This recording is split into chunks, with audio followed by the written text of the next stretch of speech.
Showbiz na lang tanungin mo. Oo nga, puro Love life. Pero grabe, talagang kinareer mo to, Miss Pinky. Eric Santos, dinala mo rito para sa mga tama po ba, chemist? Yeah, Association of Veterinary and Agri-Quality Assurance Laboratories, and they deserve only the best. Eric Santos. At feeling under the weather, but you made it? Yes, actually kanina nag-text na ako kay Ach, sabi ko I'm not feeling well, but of course, I'm heading there now, sabi ko I cannot say no to you. Oh my gosh! Ganyan na kaibigan si Eric.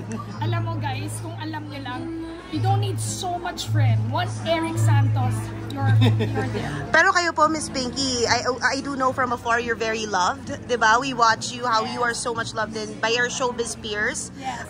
Kamusta ba bilang kaibigan si Miss Pinky? Nako si Achi, siguro mga 17 years na kaming magkaibigan. And No! Talagang yung aming pagkakaibigan ay nasubukan na ng panahon.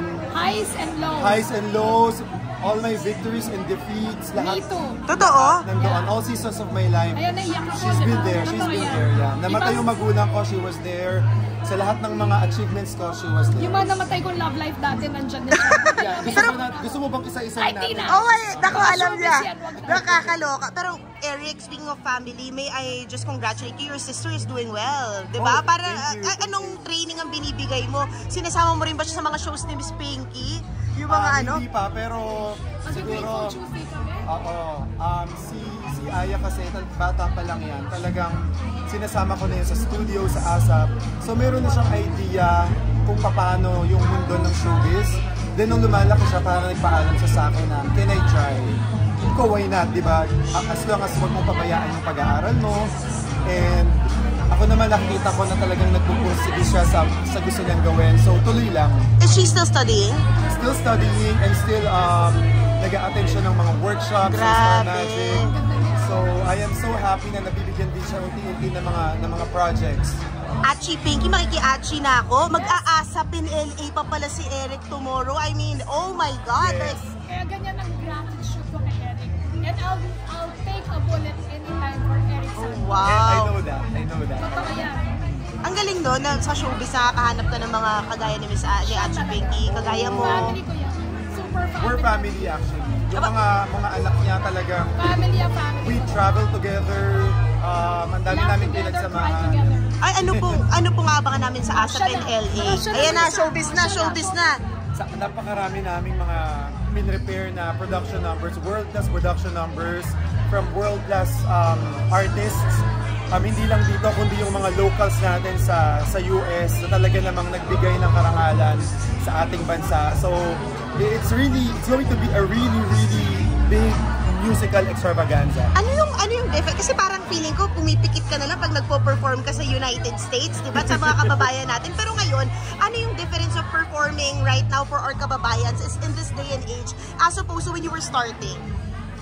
Alam mo, ang isang bagay na hindi nagbabago, yung init ng pagtanggap nila sa aming mga OPM artists. Talagang pinapadama nila sa amin whenever we sing for them. Talagang yung pagkasabik nila sa OPM songs, so pagkasabik nila sa mga pamilya nila back home, talagang in our own little way sa mga musika namin na ilalapit namin yung pamilya nila sa kanila doon sa US. Alam ko marami silang mga nami-miss na mga kaibigan, mga mahal nila sa buhay dito sa Pilipinas. So through our music, through our presence, through our stories, napapalapit namin sila together. Never ko makakalimutan yung ASAP in New York. Medyo naiyak ako dun sa mga storya, di ba?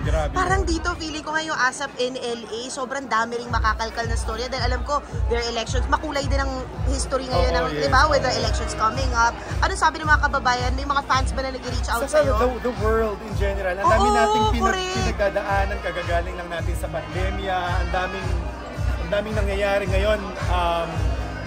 Hanggang ngayon talagang bumabangon pa rin yung mga iba nating kababayan na napinsala ng bagyong Karina. So, pero despite ng lahat ng mga hurdles, lahat ng mga pagsubok na pinagdadaanan natin mga Filipinos, yung resilience talaga, yung strength, yung pagiging matatag natin, nandoon talaga eh. So, saan mang sulok ng mundo, lalo na yung mga OFWs nating mga kababayan, alam mong kakayanin talaga nila lahat ng pagsulit. Last na lang, mensahe mo na lang sa manonood sa ASAP NLA. Yes, unang-una gusto ko magpasalamat sa lahat ng mga kababayan natin na sumuporta at nanood po sa aking milestone concert in the US and Canada with Stel Ahero of SB19. Oo! Maraming salamat. Grabe yung success po nung tour namin.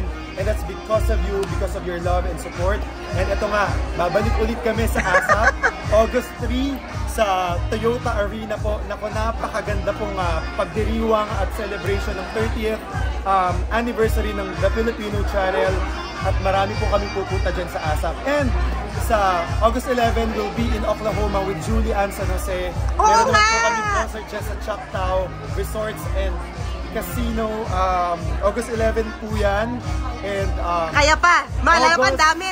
August 16, Sobrang dami. I will be in Jeddah, Saudi Arabia with Yen Constantino naman. Dami!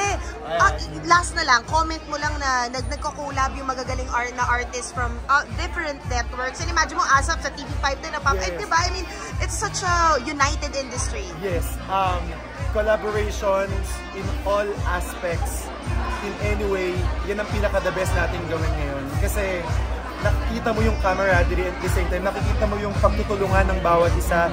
Nawawala na yung network war, nawawala na yung parang dapat dito ka lang. Yung exclusivity nawawala. Talagang lahat inclusive na.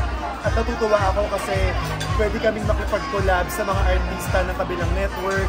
Pwede kaming makipag-collab doon sa mga new gen artists na talaga namang nangunguna sa mga charts ngayon in terms of music. So napakasarap lang ng industriya natin kasi talagang makikita mo yung pagkakasundo, nakikita mo yung pagmamahalan at suporta ng bawat isa.